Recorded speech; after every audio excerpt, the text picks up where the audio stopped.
shadows in the dark, they will lead the way to the hidden pathways of the heart. And that secret place, that is where I find my start. Welcome to the Shadow and the Light podcast with internationally renowned meditation teacher, David G.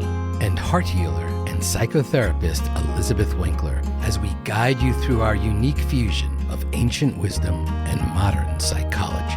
Get ready to awaken your true essence, heal your wounds, and transform your shadow into It's here to remove all my fears and to bring new light. The light is light that will go to the deep to take us to new heights. The shadow and the light. Hi, David G. Oh, hello there, Elizabeth. Let me tell you what's going on. Eli, my son, is about to leave the nest, as they say. I'm about to be an empty nester because my daughter's already away at school. So obviously that's bringing up a lot of emotions. I've been feeling it all. Many people out there have been through this and are going through it. So we went on a trip together recently. We took a trip for 1 week together. And on that trip, I had this amazing experience that I want to share with you and didn't really realize that I was going to be sitting in this canoe. I was on a sunrise canoe with a bunch of other people, and it was really a life-changing moment. We got up at sunrise and got on this sunrise canoe. It's a thing that you do in Hawaii. That's where we were. And we paddle out to watch the sunrise. And as we stop and pause just to breathe in the serenity of the sea. And one of the guides, he basically gave us like a sermon on the sea. And I was listening to him and I kind of felt like I was on our podcast. He wanted to talk about some things that he had been reflecting on. So he said, I want to talk about responsibility and accountability and how they were different things. And he was talking about how all of us in our lives, we all are pretending. We're all pretending to be fine. We're all pretending that we're good. We're all pretending we've got it all figured out. And we are pretending because we are trying to protect something. But what are we protecting? We're protecting our pain. We're protecting our mess. We're protecting our shit. And the truth is that we all have got shit. And when we release the personality, now I came up with this personality of pretending that came out of a session the other day. When we can release the personality of pretending and stop holding it all together to survive, to stop keeping up this image that we're holding on to, we begin to step into something more powerful, into our vulnerability. We're not pretending, we're not hiding, and we allow ourselves to be more human in our connection because we all have shit. So what if we can allow that to remind us of our humanity and that we have that choice? And then he went on to say, we all go to Home Depot. And for those of you not familiar with the Home Depot, it's a home improvement store with massive gardening, lots of gardening stuff there. We all go to Home Depot to literally buy fertilizer, a bag of shit for our gardens. And he looked at all of us like very intently into ours and said, use your shit. Use your shit. How are you using it? Instead of denying it and pretending, I'm good. Everything's fine. I got it all together. Walking around, smiling, grinning, and bearing it. Use it. We play the victim to our pain often. We pretend it's not there. We bury it. We keep secrets. So I talked in a former episode about shame. Secrets hold all my energy, all my evolution, all my empathy. We chose evolution. Secrets hold all my evolution. Shame. I love your acronyms. And that's what we're doing when we hide our shit. But we have a choice. We can allow it to let something grow within us when we use it as a fertilizer. So whatever you're going through, that secret that you've been holding of maybe something isn't going as well or whatever it may be. You know, I talked about me facing my own health challenges that I had been hiding from. My journey since then, I've been doing all the things and talking about it and working through it and facing what I was not facing, which has been very good for me. So what are we afraid to face? That's the place where our shadow can become more light. That's where the light wants to enter. And that's where our authentic person, you know, the real person that's trying to be born, that's emerging from the lotus coming up from the mud in which you sit. So this goes into like no mud, no lotus. You know, the lotus is born from the mud. And so that's what I wanted to talk about.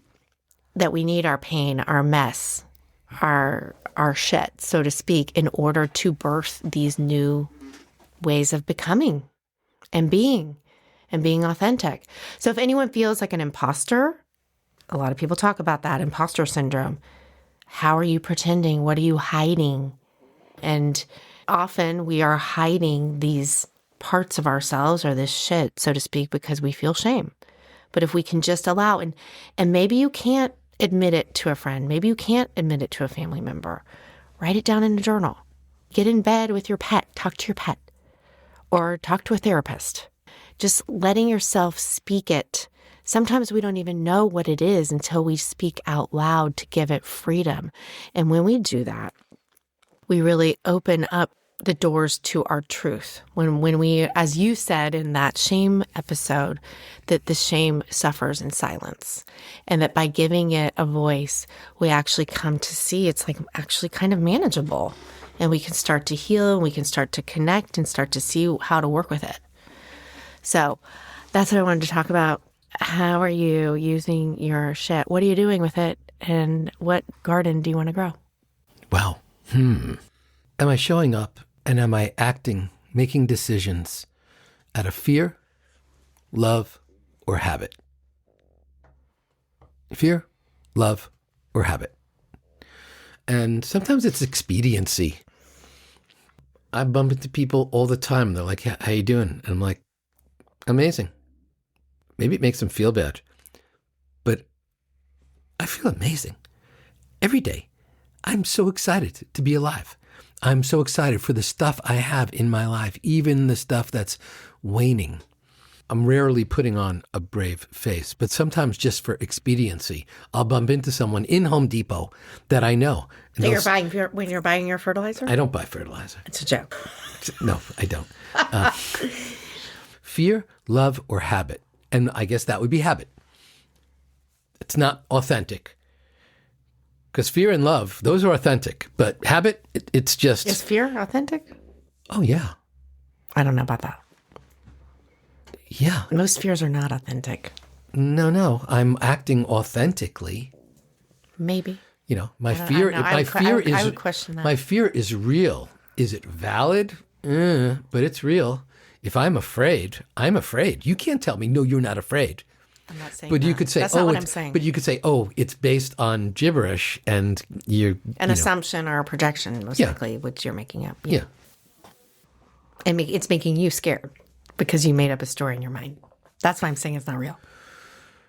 Right, but it's authentic. Okay, I don't know.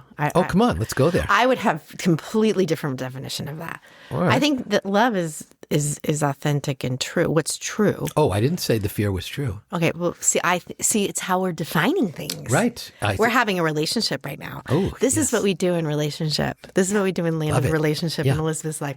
So, you have to define. How long things. have you been wrong on this issue? Me? We have to define things. Yeah. We have to define things. Yeah. You're saying authentic. I'm thinking truth. When I think of authenticity, I'm like, is it true? Yeah.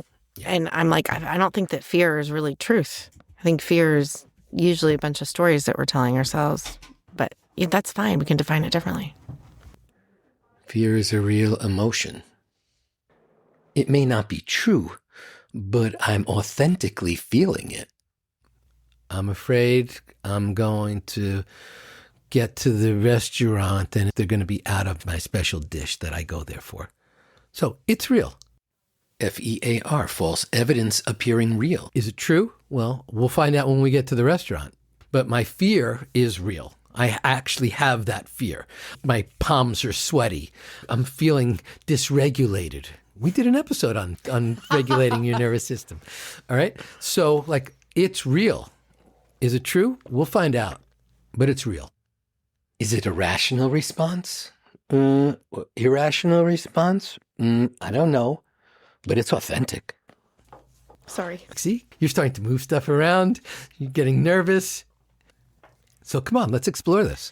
Let's explore the... I'm talking about using your shit, right? Yeah. Okay. Yeah. You know, are you showing up Your fear is typically your shit. in fear, in love, or out of habit? Are we making decisions out of fear, out of love, or out of habit? If you're making decisions out of fear and desperation, they will not be well-informed And situations. they'll create more shit, probably. But that's not a problem. In this scenario, we can use our shit as fertilizer. So nothing is a problem. The shadow isn't a problem. The fear isn't a problem. Nothing is a problem unless you say it is. Just work with it. How are you? That's what he's talking about. How are you working with this stuff that you've been hiding from, that you're pretending isn't going on, right? Okay, it's a part of you, or it's a part of your life. Work with it. Allow it to be a yes and, not an either or. So, I mean, this is the essence of shame, right? Yes. Which we did talk about already. But, you know, this is what are we not willing to look at? What do we want to deny? What do we want to blame on everybody else? There you go. You know? The blame game. You know? Piling on, as you say. It's just not looking at how am I contributing to this? Or how can I work with it? Yeah. So we could talk about these concepts of authenticity and integrity, right? Those are different. Those are distinctly different. But when it comes to feelings, when it comes to fear, which is a feeling, and it's real, and it's often not valid or even rational, and we often fear things that will never actually unfold in that way. So much of our fear is how we want to be seen. If I want to be seen in a certain way, I'm never going to reveal to you what truly is inside. I'm never going to get that vulnerable because then you might think I'm weak. We've talked about weak. But this is everything you're saying right now. This is everything. That's your vulnerable place. When you say, I don't want to show you that, everybody's got that. Right. Everybody's got that. That's the shit where we all meet. That's where we become a human family. And we're like, yeah, I struggle. You struggle. People don't fall in love with perfection. People don't fall in love with the person that's got it all together and they're just perfect all the time. It's like, no, that's not relatable. It's not relatable. What's relatable? When I tell you my secret, when I tell you, you know what, I'm having a really hard time with such and such or whatever. I'm embarrassed to say, as I said in that episode. People are like, really? Me too. I have a struggle with that. You start to open up to your vulnerability and everyone's like, yeah, me too. How did you deal with it? You know, and then we can help each other and we connect. Sorry, I jumped in, but that's exactly where we needed to go. Love it when you're passionate. I have no idea what we're talking about, but I love that. Okay. It's all about vulnerability, which is where your authentic self really is. So when you were saying it's authentic, I'm like, yeah, okay, we can go there and say the fear is authentic because there's something authentic under it that we're typically hiding from. It's like, I feel fear and I'm like, I got to protect my fear. So I got to go do the thing so that I don't have to talk about the thing. So we're usually protecting it through our pretending. And I was with a client, this is when I got back from Hawaii, and I don't remember what we were talking about. And I just all of a sudden started saying personality of pretending. I'm like, oh, I like that. We need to talk about that in the podcast. So what is our personality of pretending? Where in your life do you take that in? Where do you pretend? We all do it sometimes. Don't judge yourself. It's not a big deal. Like it might be actually hiding the essence of your uniqueness. Because for some reason you think if someone saw that, it's exactly what you said. If somebody saw that, they might think I'm weak. Well, maybe your weakness is your uniqueness. And in your vulnerability rests your strength. Exactly. So weakness is your uniqueness. So at some point in time in your life, probably when you were very young, you were judged for something and you deemed that as weak or vulnerable or, okay, I'm not safe. It's not safe. Got to close that down. Nope, nobody's going there. Goodbye. You're out. So then what did we do to ourselves? We locked that up and we abandoned ourselves ultimately and most likely live in our head around that. And that's okay. No judgment. But we make a lot of assumptions and projections and identity around that. This is what creates the story of me. And underneath that is this, I feel not enough because that was a vulnerable moment and I felt weak. And so I'm not going to let anyone see that. So I'm going to lock that up and I'm going to have this thing that I protect. But really, are you protecting yourself or are you limiting yourself and continuing to judge yourself and feel weak? Because that's actually the engine that is running the whole show. If you can actually allow yourself, which is what the guy on the canoe was inviting us, to take off the mask and to actually just take a look. Nobody needs to know. And just take a look at what is that? What was that memory of that moment when you felt weak or you felt vulnerable and someone wasn't actually kind to you, someone wasn't caring, and someone actually really did hurt you. And that's real. That's real. But that might still be living in you and that might not be digested and that might need to be seen and that might need to be held and that might need to be given space to breathe. And that's what therapy is about. And that's what we're all about here is giving space for those areas of our lives to be witnessed. And that's the hand reaching up from your heart. Like that's your child, your inner child that's longing. That's that child within you that wants to just wants you to say, it's okay. It's okay. Maybe what happened is not okay. I'm not saying it's okay what happened, but it's okay that you're here and that you're longing for this embrace or longing for love or longing for whatever you didn't receive. And maybe in this moment you can receive by just putting a hand on your heart and just breathing in and saying, it's okay. Like, I'm here. My adult self is here to say, I'm here. And I can reconnect to the part of myself that I abandoned or that I abandoned from time to time and say yes to that and bring like a gentle, loving yes to that, to your heart, to yourself, to your being. And this is how we become more whole and complete within ourselves. And I'll come back to fear, love, or habit. And we could ask how you do every single moment. You show up for a dinner with someone, you meet someone in Home Depot, whatever it is, how you interact, how you respond is going to be either out of fear, love, or habit. And it doesn't have to be stuck in that way. You can actually say, you know what? I want to show up with love. Let me open my heart here. I feel the love. I want to flow the love. Let me be a conduit for love. Normally, when we're in fear mode, we're not really even aware of it. We're not aware. We're scared. We're not having the conscious understanding while we are afraid of something. It's just hormones and chemicals trying to get away from it. We're trying to, get past it. We could distill those things down to fear, love, or habit. How do we show up? How do we speak? How do we engage? How do we even depart? It's a deep question because most people don't want to address it. They don't want to look that hard in the mirror. I think the reason people don't want to is because they don't know how. They don't know how. No one teaches us this. It's so simple. The simplest techniques work. Breathing with your heart works. Pausing works. Getting present in nature, in your body, finding ways to stabilize in that way works. You don't have to analyze. You don't have to talk about the story. You don't. You can, but you don't have to. So it's very simple. And mantras help. Meditation helps. Having people that support you helps. You do need to have writing in journals helps. Being able to reflect helps. People are afraid to look within, but actually it's harder when you're in constant running from yourself because you're always with yourself. So it doesn't really work. Because when I face it, It's not that bad. If you're willing to face it, it's harder. It's harder to pick up the mirror. It's harder to confront your fears. It's harder to confront your actions. It's harder to confront how you've shown up and how you've been and what the repercussions are of that and woulda, coulda, shoulda, like all that. That's harder. That's harder because it's so much easier to like distract, deflect, distract, deflect, distract, deflect.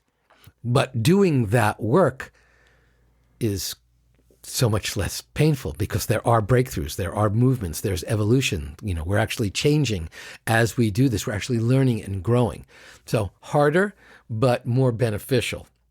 The other route, distract, deflect, is just maintaining the pain trajectory and just altering it a little bit. It's really easy to pick up the weed. It's really easy to pick up the drink. It's really easy to create events that will prevent you from actually looking at yourself. Okay, I'm getting all these visuals. It's like overwhelming. So Charlie Brown, you know, Snoopy, Charlie Brown, there was the character. People even know who Charlie Brown is anymore. There was the character that had the little whirlwind around him always. Do you know what I'm talking about? Everyone's, what is it? Pigpen. Pigpen. So there was this character, yeah, but like swirling around him everywhere he goes. That's what I see with the person it's easier. Okay, it's like constant. It's not actually, if you actually look at it, it's not easier. You're constantly actually in pain because it's residing inside of you. You're deluding yourself that you're actually not being inhabited by it all the time. So it's like weeds, you know, like it's working at the level of weeds. You cut the weeds, they come back. They keep coming back. They keep coming back. You have to keep having to doing the thing to distract. Keep having to doing the thing because it's still bothering you. It's still bothering you. So I got to keep doing the distraction, which is like controlling your life. Or this other way, which might be deeper work, is working at the root. So if you work at the root, no more weeds, no more thing. You're working at the root. It's gone.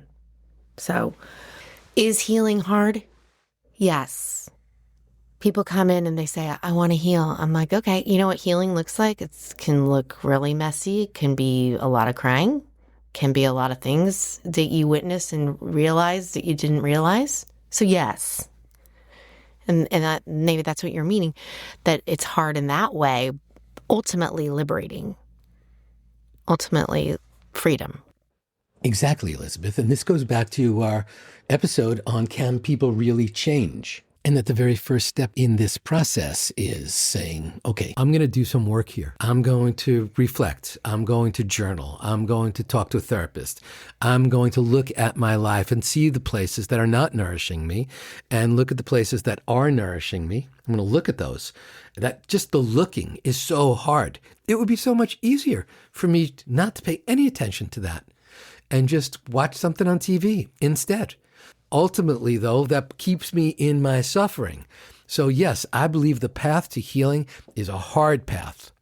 And it requires much more attention and much more really leaning into the direction that does not have an endpoint. It's like, I have to keep showing up. I have to keep showing up. I have to keep showing up. That's enough to say to someone, oh, too much. It's too hard. I can't even go there. This is why people stay in the throes of addiction for so long. It's so much easier just to pick up the bottle to fill the emptiness. It's so much easier to snort a line or to smoke something to fill the emptiness than to sit with the emptiness and go, that emptiness, it's so painful. Let me address it. People tell me when my solution is, let's just sit and meditate. They're like, it's so hard. Sitting doing nothing for 20 minutes. It's exhausting. I can't do that. For everyone that's listening and feeling like, well, I'm never going to heal. It's so hard. I'm like listening to you. I'm like, nobody's going to want to heal now. We need to work with low-hanging fruit. Mm-hmm. We can make this easier. How do we make this easier? Work with small things. Work with small things. Now, some people, that's traffic. Some people, traffic is not a small thing. It's a big thing. People have road rage. But like little irritations. You said once that there's a teaching in every tension, right? You said that. You did. It was so profound then. All right. I love that. So whatever is bringing a little tension into your life, you work with the small things. Work with the small things. Bring breath to it. Take a breath. Say a mantra, I can handle this. Or if it's a judgment, maybe, maybe not. use a mantra to help you make lemonade out of that lemon.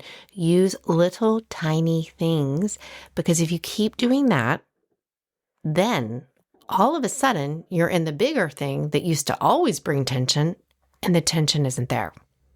This is how we can really build a reservoir within ourselves, a capacity to be able to handle stuff by working with little things. So I just want to make it digestible. So it doesn't feel like, oh God, I got to go to therapy and be in therapy forever and la, la, la. Like, work with small things. Right. Well, the purpose of this whole process is to heal. And that is a journey. Right? There's not a day that we wake up and go, I'm whole. It's over. No more healing needed. Cured. Totally perfect. Healing is a process. And to begin that journey, it's just an opinion. It's just my opinion. Take that for whatever it's worth.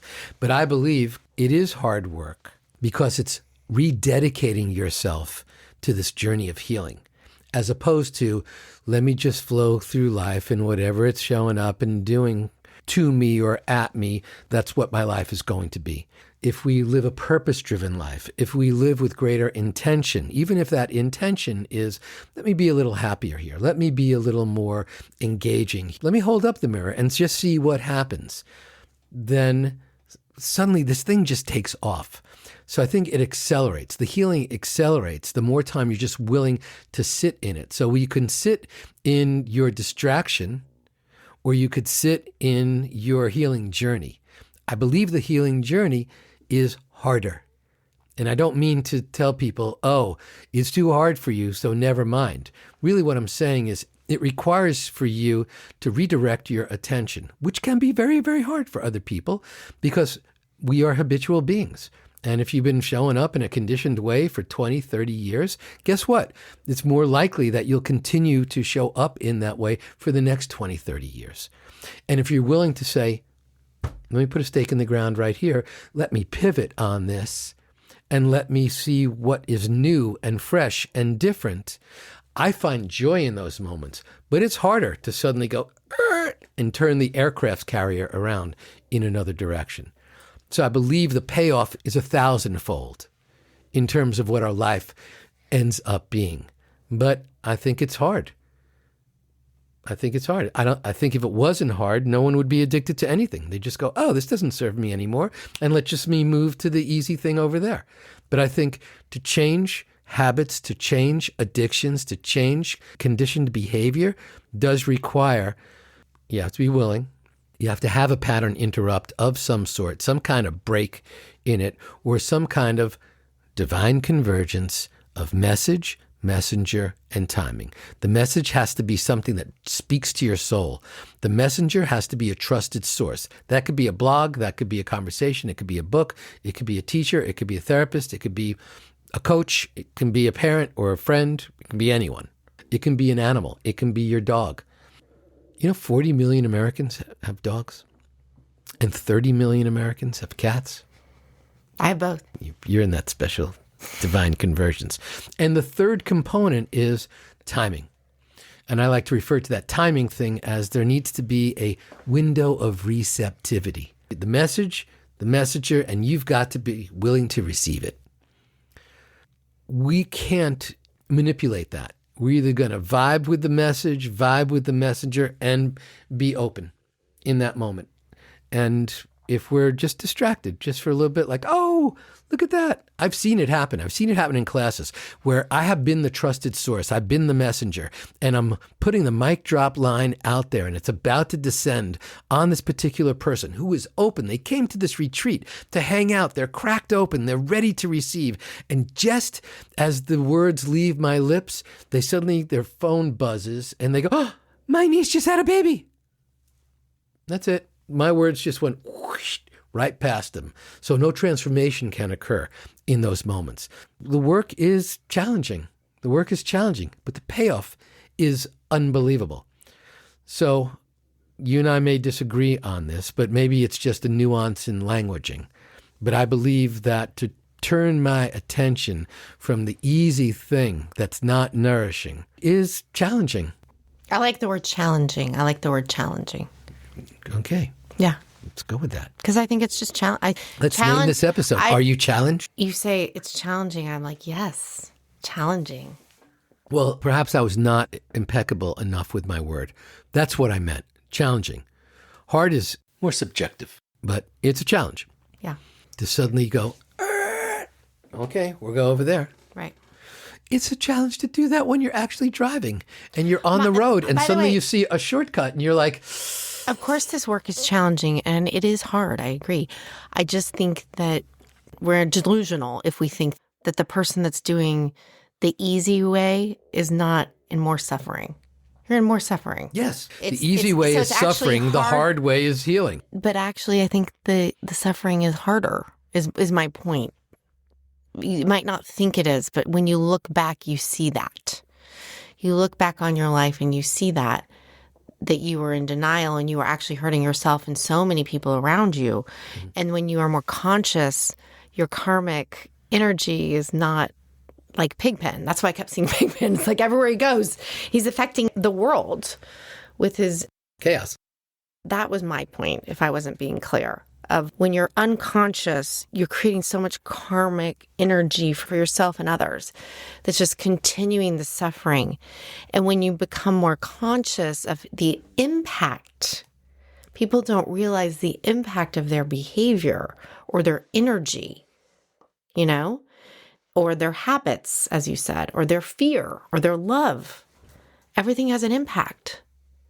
And so what kind of impact do you want to have? And maybe that's a good question to look at yourself and like, how are my habits impacting different areas of my life? Own your impact, as you say. Many people don't.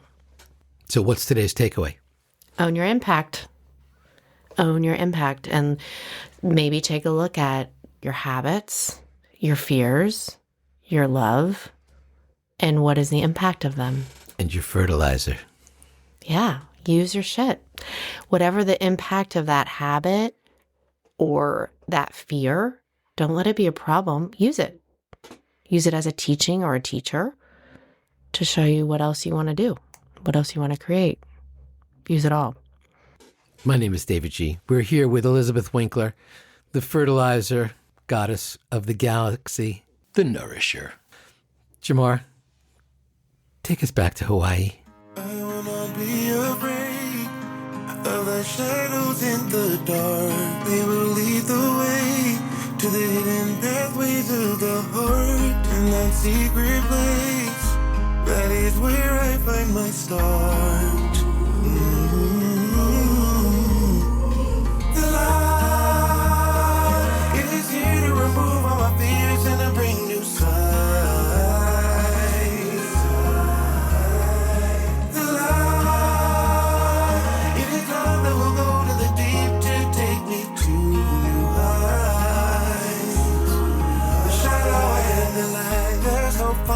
Rock bottom, you hold it as your ornament, but don't rush past this moment. The darkness can become a friend. Love will come by your side, and you'll shine bright.